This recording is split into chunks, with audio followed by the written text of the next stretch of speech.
You've entered BOOKSTORM with Kristen Civiletto and me, Chris Storm. This is a podcast devoted to best-selling books that matter, books that make a difference.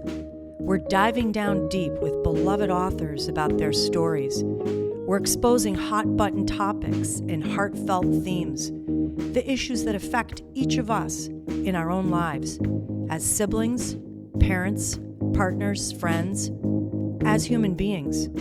We're braving new ideas, fresh thoughts, hard lessons, and important truths. Those kinds of things that stay with us long after we turn the last page and close the book. Welcome back to BOOKSTORM Podcast. Loyal listeners, literally, and I love using that word literally when it actually means literally, all over the world. 77 countries, all 50 states. I think we're up to 1,600 cities. We're grateful for all of you. We have a very special treat for you here today. We have Bonnie Jo Campbell, and you know and love the book. It's called The Waters. If you haven't picked it up yet, you definitely want to. We snagged Bonnie Jo from just coming from the Today Show with Hoda and Jenna, and she was the Jenna book pick for January. It got on our radar. Kristen and I love it. It's a wonderful, deep, meaningful book about women empowerment and women, and we can't wait to dive down deep. Welcome, Bonnie Jo. Oh, it's a pleasure to be here with you. We're so happy to have you. Now, before we get started, I just want to tell our listeners a little bit about you, because it's all very interesting. She is the author of novels that have garnered accolades like these: national bestseller, finalist for the National Book Award and National Book Critics Circle Award, recipient of AWP Prize for Short Fiction. She was a Goodreads Choice Award, a top 10 rural noir novel of all time, the Edouard Welty Prize, the Pushcart Prize, and as if this isn't enough, Bonnie Jo is a Guggenheim Fellow. Her novel, Once Upon a River, was adapted for a full-length feature film and released with quite a lot of critical acclaim. Congratulations on that. We're here, of course, to talk to her about The Waters, and I want to tell what the New York Times Book Review says. Now, let me just say, I am a huge fan of the New York Times Book Review, especially their podcast. They say she's a ruthless and precise eye for the details of the physical world. Bonnie Jo represents an elegant antidote to the dark side of masculinity, celebrating the resilience of nature and the brutality and sweetness of rural life. She lives in Kalamazoo, Michigan, with her husband and donkeys. And I knew you had a donkey. When I read this, I said, either you grew up with one or you know somebody who has donkeys, because we sort of came to know and love donkeys in this book. Welcome. The original title of the book was Donkey, and then we decided to change it. So I love donkey too. Well, as Chris mentioned, we are here to talk about The Waters. And I like to give our listeners just kind of a short summary of what's going on in the story. And I won't give away any spoilers, I promise. And if you'd like to add anything at the end, that would be wonderful. All right. We find ourselves in an island in the Great Massasauga Swamp. This is an area known as The Waters. It is in Whiteheart, Michigan. And it's a very unique and special place. And it's against that setting that you explore so many things about men and women, about anger. And I think that's one of the reasons why this book is so appealing, because we have this beautiful backdrop, and then we have a lot of ugliness that we explore. Now, in the story, we have an herbalist and eccentric. Her name is Hermine. She calls herself Zook. And she is a healer for the local women. She has worked with them with their ailments for generations. And she's got these tonics that she puts out. She has interacted with them about their most intimate and personal issues. It's something that maybe inspires a little bit of fear in some of the local residents, especially the men. There are 3 daughters that she has raised on this incredibly beautiful and lush place, which, by the way, we see throughout your story this theme of degradation potentially pushing into the waters.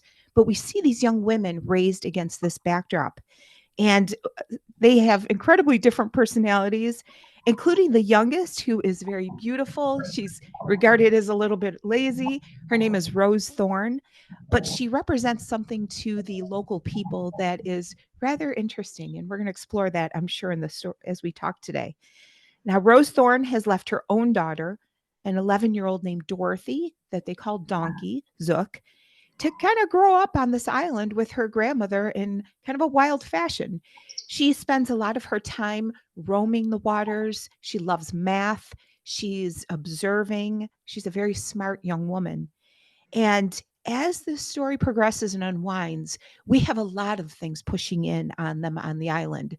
New ways of life, different ways of life, anger, concern, and all of this comes to a boiling head. Now, would you want to add anything to that backdrop? I'm trying not to give anything away. I know, isn't that the challenge, to like give the setup without giving too much away? The only thing I'd add is that the story is both meant to be very realistic and gritty, with the details, but it also is meant to have a fairy tale aspect to it. So the book is working to exist on two levels: the levels of gritty realism and also archetypally, to look at different kinds of women who have existed through the ages.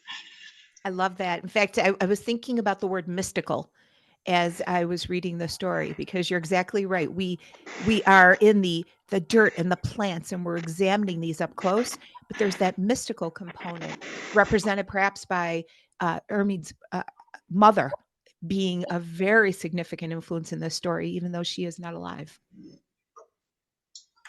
So true. I got to say for our readers, it is a beautiful and poignant definition of what it means to be a woman. Our needs, dreams, heartache, obstacles, perseverance, victories, resonating throughout each and every one of these very different women was a strong theme of individuality that I loved. Occurrences, purposeful and not, hindered and harmed them in a lot of different ways. They embraced reality of their life, but yet I saw each woman still having a choice. As the author and creator of these women, what do you believe in the power of choices? Even when life comes at us, we still sometimes can make a decision. And I had to ask you, is there such thing as a wrong choice in life? I mean, or does that, the very definition of choice, mean that we get to choose unwisely if we want? Thank you both for this beautiful summary of the book. It's fun to be the author of a book and have it put back to you, because you write a book and send it into the world and you don't know what it'll mean to other people. I was trying to write a book about women and women's bodies and how they connect to the landscape and women's choices in a world that maybe has been corrupted a little bit and degraded, as you've said, Kristen. My three main characters are the older woman who's the healer who is having a hard time, and Rose Thorn, who's lazy, and her daughter, who's a math prodigy. And they all love each other, but they really want such different things. And but they all want to live in harmony with nature, which in some way is a little bit different than what the townspeople want. So I think the power of choice can be so scary.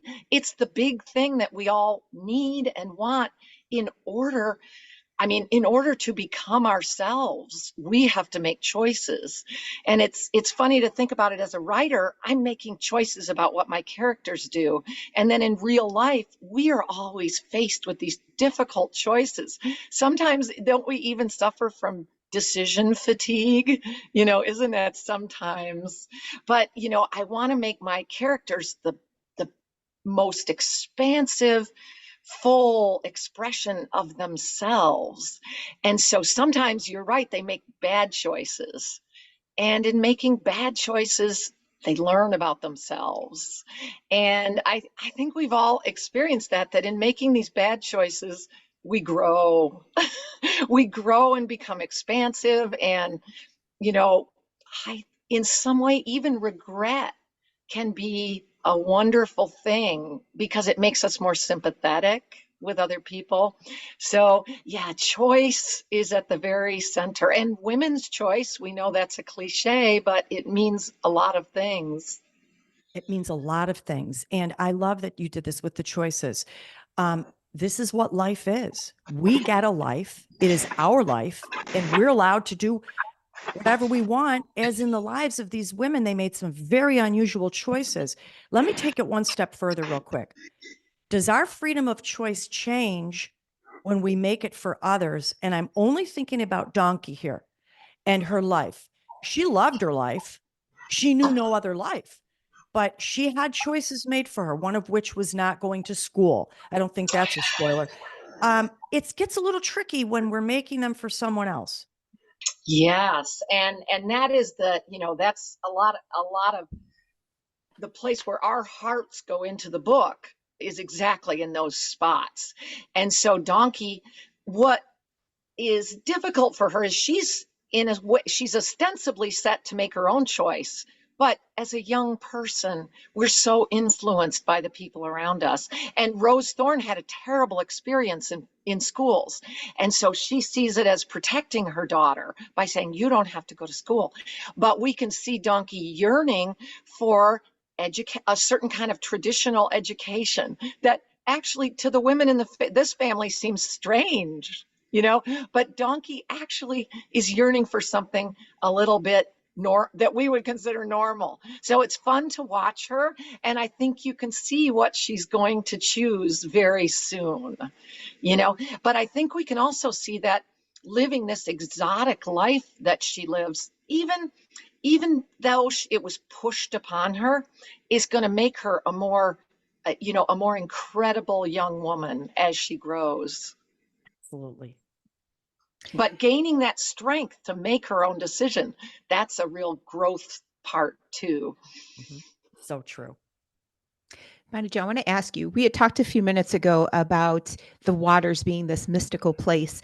And in fact, in your story, we can see, we can feel, we can hear the muck and some of the fragrant blooms, the indigenous medicinal plants. I love how you described them, even the musky scents of the Massasauga rattlers, which were a really important theme running throughout the story. Now, Rose Cottage sits on an island in this marshy landscape, and it's somewhat removed from the town. In fact, there's a really rickety bridge is the only way that you can get there. And the vegetation threatens to overwhelm it. Hermine talks about how if you don't continue, pulling certain plants, they will overrun the island. And she tells this to Donkey. And I wanted to ask you, even a large willow obscures sight of the cottage. And I thought that was interesting. Does this island represent perhaps an ancient way of thinking that is disappearing? One that is perhaps a little bit increasingly distanced from mainstream societal thinking? Yeah, it is. I mean, it's a place steeped in tradition. There's a suggestion I put in the book about that it comes from the traditions of Native Americans of this region, which would be the Potawatomi. The Potawatomi tribe were the occupants of this place, and this traditional kind of healing has been passed down through the female members of, we call it family, but it's a little bit a more expansive version of family, the people who occupy this island and love each other and live together. We could also say that the very plot of the book, I mean, this fertility that you mentioned is an integral part of it. The swamp is probably the most fertile atmosphere that I could think of to put these women in. And so that's where I plopped them down. In the initial version of the book, it was not in a swamp. It was in a sort of farmland. And really realizing that in order for these characters to really fully express themselves, I had to put them in this crazy, fertile, burgeoning, lusty landscape. And that was a really fun project to do, although there was work involved in it, because the swamp changes with the seasons. The swamp changes every month. There's different plants blooming. If I made a little change in the book and made an event occur in June instead of August, I had to go back and do a bunch of research to make sure I was getting the plants and the frog song and the birds all right. So fertility is very complicated. And I think we could say also that this fertile place also affected my plot.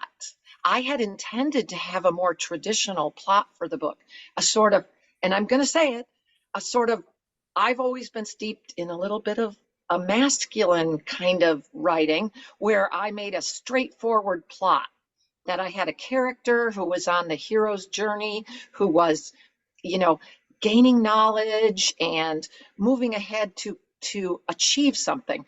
And what I ended up, by spending time with these women, I discovered that community was more important. Family was more important than individual achievement. And that was a real learning thing for me. And it really slowed down the writing of the book, to have this sort of non-traditional way of sharing their story. So the challenge, I think this is the challenge of life. It's the challenge of being in the moment, really being aware of your landscape, being where you are completely, but also being part of a larger story that seems urgent and important. And that, most importantly for me as a writer, that we're on a journey that the reader feels as though he or she is moving toward a goal. Yeah, I loved that all of your characters, the other sisters as well, perceived that urgency a little differently. Some perceived it as, the rage of men, maybe the townspeople, maybe an environmental threat from a nearby plant. Whatever it was, there was that sense of urgency closing in on this beautiful little island in the waters, and almost this pristine area, like you mentioned, a very fertile area, is being invaded. Yeah, and the stresses even come from within the family of women. There's a character, Molly, who's very worried about her mother living on this crazy old island.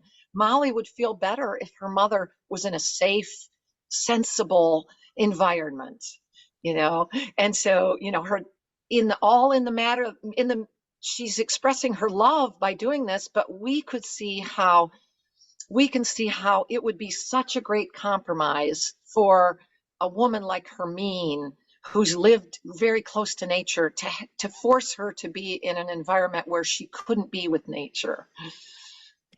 That goes right into my next question, because I loved the individuality in each of these characters.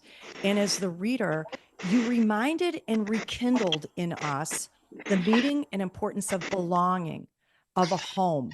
Even this island in a swampy area was a beloved home, a place, a family. When the women got together again in the book, the power of them being together, even though they were different. I'm going to do a quote. Rose Thorne's life here on the island was the most familiar thing to her, and also the strangest. Prim thought, as much as she admired the Pacific Ocean, it didn't soothe and nourish her like the waters did. And I loved that rectangular mosaic that you wrote about in the book. For our listeners, it was embedded in the dirt in the front of their house. And all that it was little pieces of stone, shells, jewelry, coins, even some bits of bone. You described the odor or the scent of the swamp, the nighttime sounds, the peace when the sisters were together. As the reader, I started to become worried. Am I missing something in my own home? Like in my own surroundings? Am I stopping and taking it all in enough? Because I love my home, and I recently moved and I love my home here. I just had to ask you, as the author, what draws us backward or maybe forward to this place of belonging wherever it is? And there's no right and wrong, listener. What your home is your home. Why is it so important for women and all of us to belong, to find that home? Yeah, isn't it? Again, it's when you're writing these stories, when you're writing a story and paying close attention to the characters, you don't know which themes are going to be the most important. But this theme of home really became important for all these characters, even though, I mean, this island is the home for all these women, including the women who have gone away and are looking, they're annoyed with home. They're looking back saying, that's a crazy place. And yet, they are never more their true selves than when they finally come home and are together in the family, even though their relationship can be very fraught with the other family members. And, sometimes it's funny that sometimes we have our goals that we want to have a life without conflict or something, but sometimes that conflict, again, like these choices, I mean, the conflict itself can make us understand more about ourselves. I mean, I think all of us we can write entire books about facing our own mothers and sisters, with their different stories and their different ideas about home. I love that you took time to look at your own home.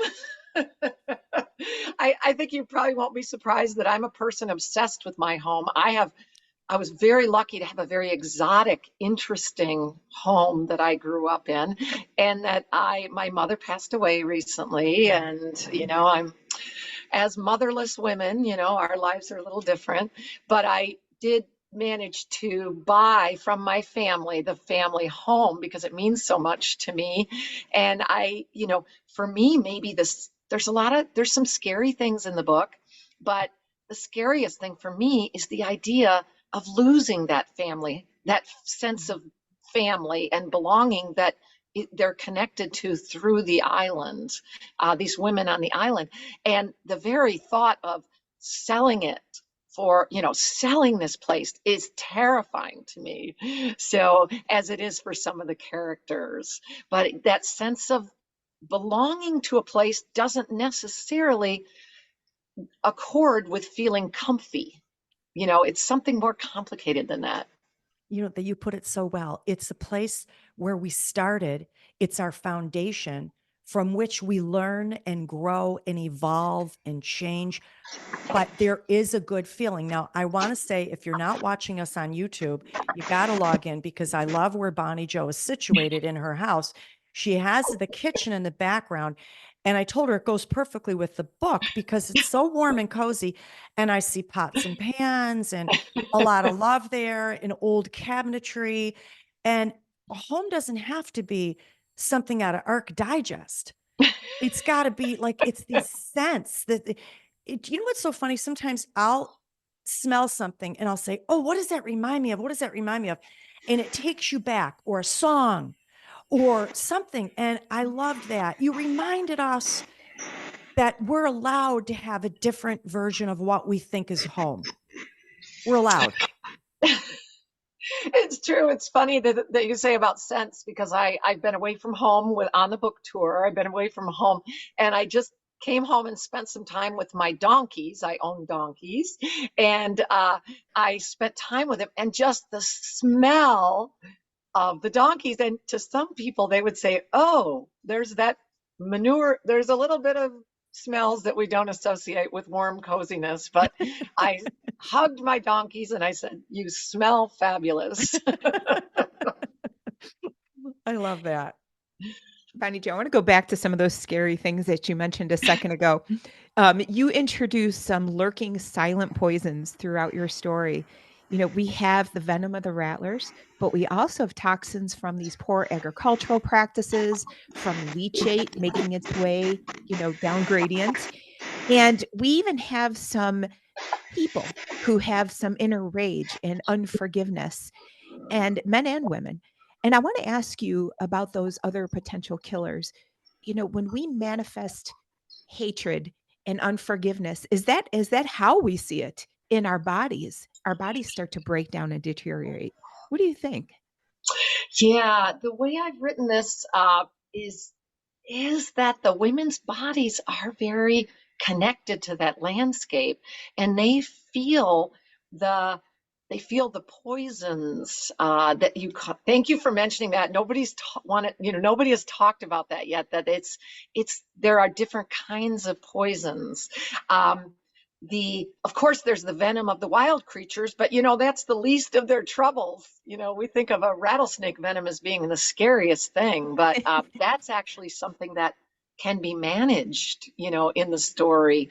Yeah, a little harder for the women to take is we could say the industrial poisons, the leach, the farm waste. The farms have encroached on the swamp, so there's less of the wetlands, and the runoff from those fertilizers is very much affecting the natural environment, and also the poisons of the old paper company. That even though that paper company is closed, those poisons are still there, and they and then there's these, as you mentioned, the metaphorical poisons of the people from the community.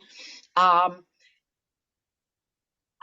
we don't like to use these cliches about masculinity, but in this book, I am pointing at a certain kind of masculinity that's a problem. Positive masculinity is wonderful. And even in the book, there's great examples of positive masculinity, of really these men really taking care, these hardworking men take care of things. But the men are a little confused, and sometimes they feel threatened by these women who are powerful, and that sort of metaphorical poisoning is it's hard to summarize what's happening, but I hope I've shown it through the characters. I've given this town and these women so much to contend with. I mean, all the issues that we're working with on the national scale, women's reproductive rights and gun issues and land use issues and issues of pollution, I've put them all right in this little rural town, so that the people of the town have to work on these not as big national issues. They're working on them as neighborhood issues, and community issues. And so the people of communities, they don't always treat each other well. The national divide that we've been seeing also is in our communities. We're not all talking to each other respectfully. And that disrespect can be a kind of poison. Yeah. But I hope that I've given my characters the skills and I hope that I've given them strong character, so that when there's really tough situations, they can work together and they can maybe forge solutions in a community that we have trouble forging, in the national political scene. Yeah. Boy, those are the issues of the day. And I love, this is one of the things I loved about your writing and talking with you. You're always talking on two levels at once. The immediate issue that we are hopefully respectfully being, trained better to discuss, and also these big metaphorical issues. And in fact, I'm sure this was intentional, but as I was reading, I kept thinking about, um, Eden and a beguiling woman who has the men of the town in her thrall. And so I'm not going to give too much away, but again, you've got these deep, deep themes that are really prompting us to think about the foundations of who we are. Well, I think in a way that's why part of the reason we read is that we live in these two worlds at once. We live in the real world, but I think we also live in our metaphorical world. We live with our spirituality, we live with our religion, we live the metaphor as well as the real life. And so working with both those things is one of the great pleasures of being a writer. And I've got to tag on with Kristen here about this whole Eden. there has to be some symbolism going on with this snake that we see in the book. And I Right. got to tell you, you kind of like the snake. You don't really hate him. And when Donkey gets up close and talks to him, it's just endearing. But then when he crawls and lives under the house, and I don't think that's giving a spoiler, and he exists in that house that is their home, I couldn't help but think you're saying something more than just there's a snake under the house. I guess I would say that, looking back at the Garden of Eden, maybe this is going to sound radical, but thank goodness for the snake and the apple and Eve, because that is the human story.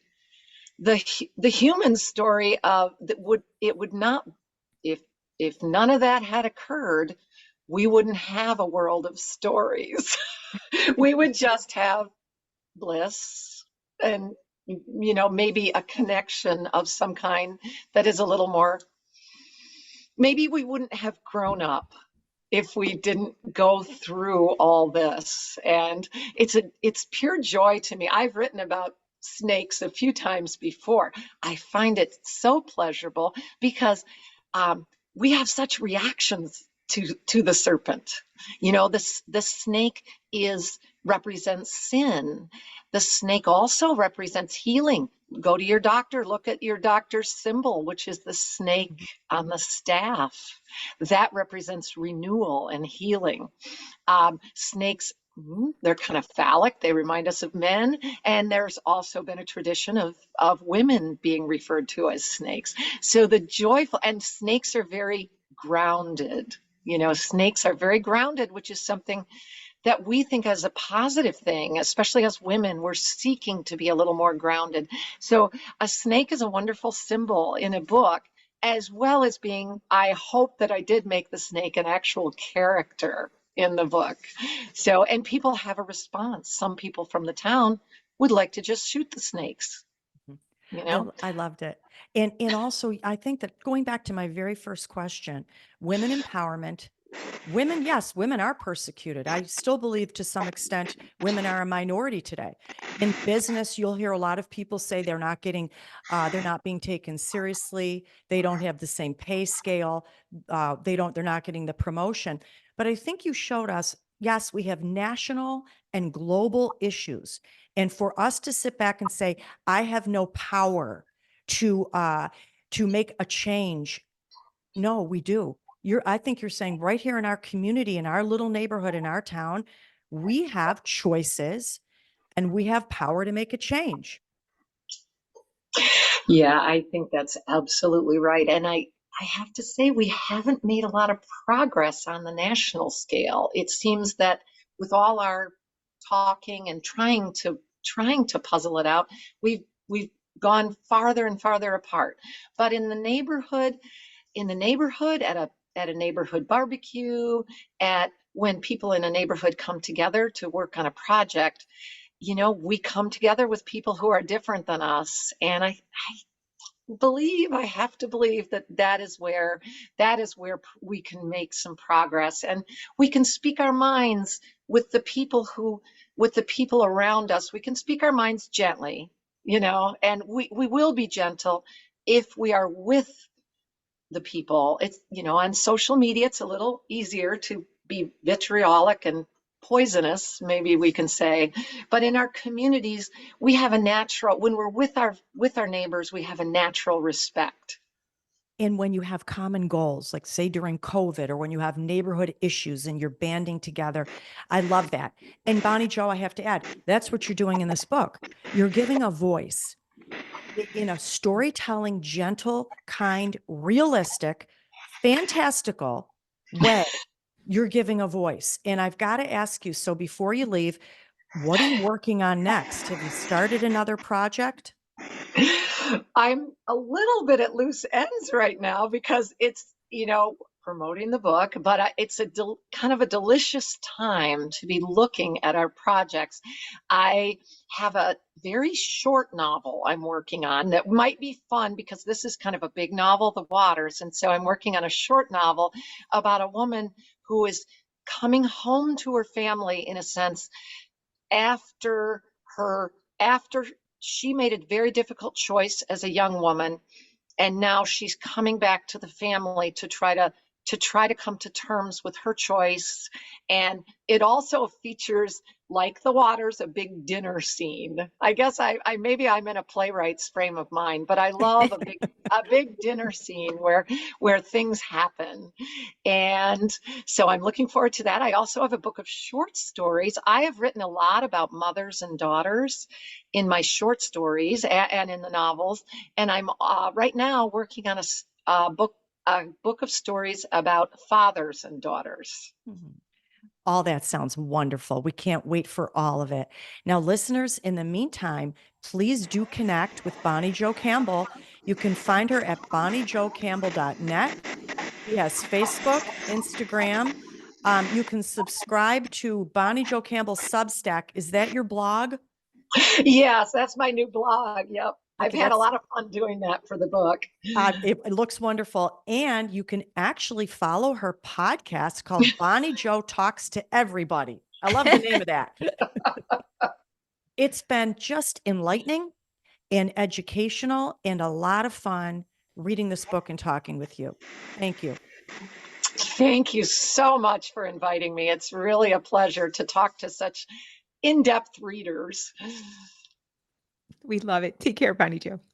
Oh, bye-bye. Bye-bye.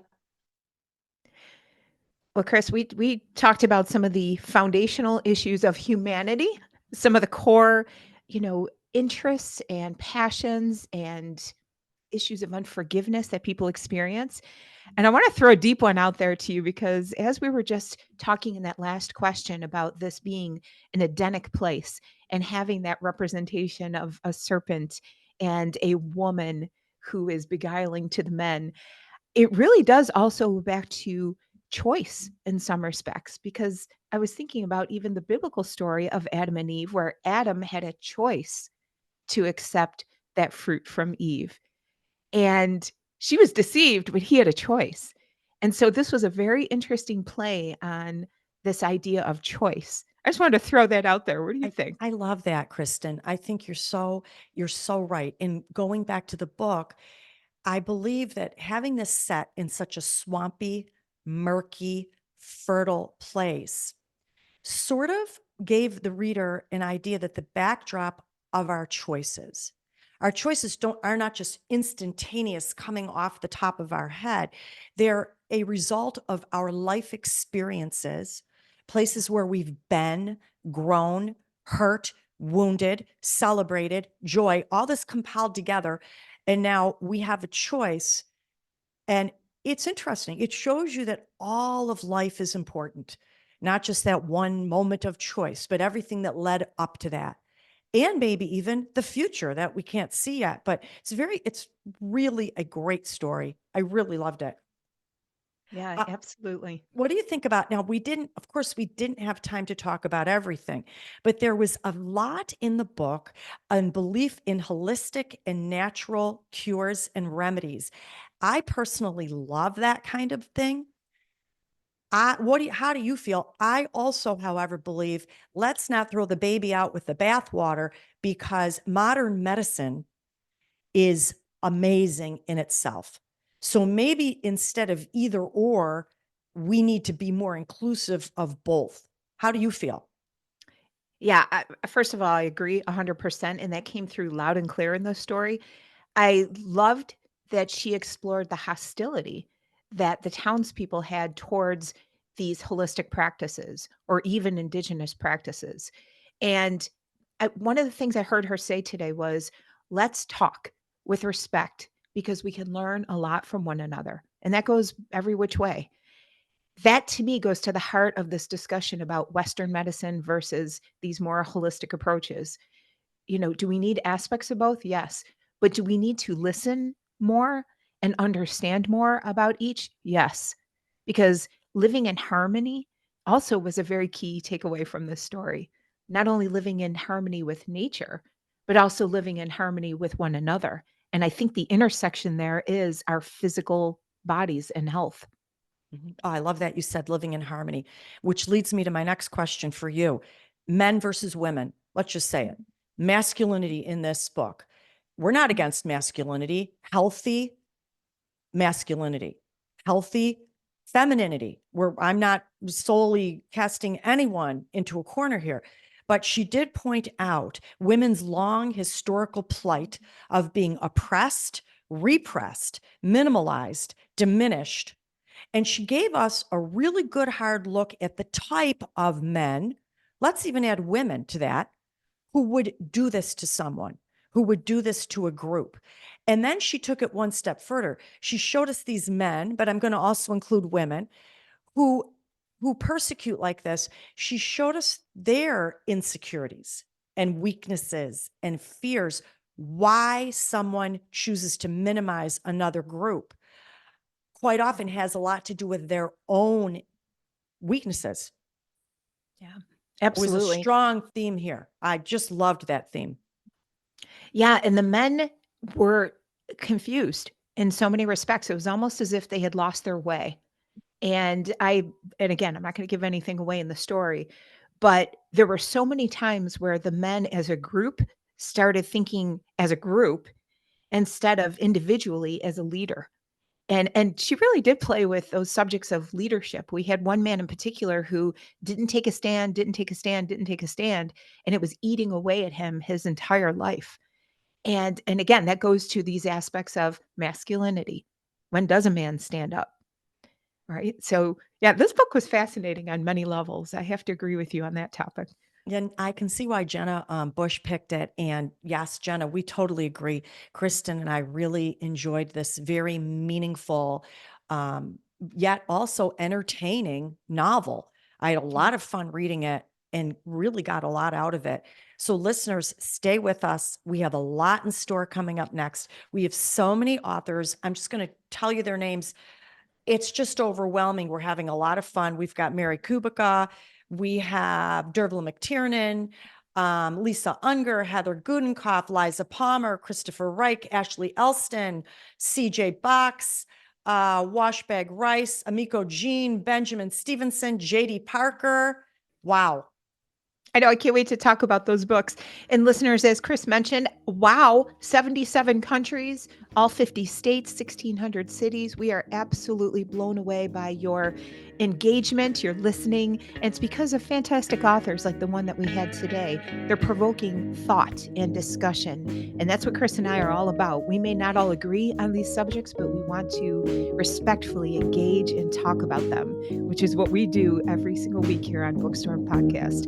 You can find us at bookstompodcast.com. You know that we're on Facebook, on Instagram, on X. You can find us on TikTok, and you can find us on YouTube. We have videos of all of these fantastic interviews with authors. We want you to check them out and spread the word. Until next time, listeners, one of the best ways to brave the storm is to dive down deep with life-changing fiction.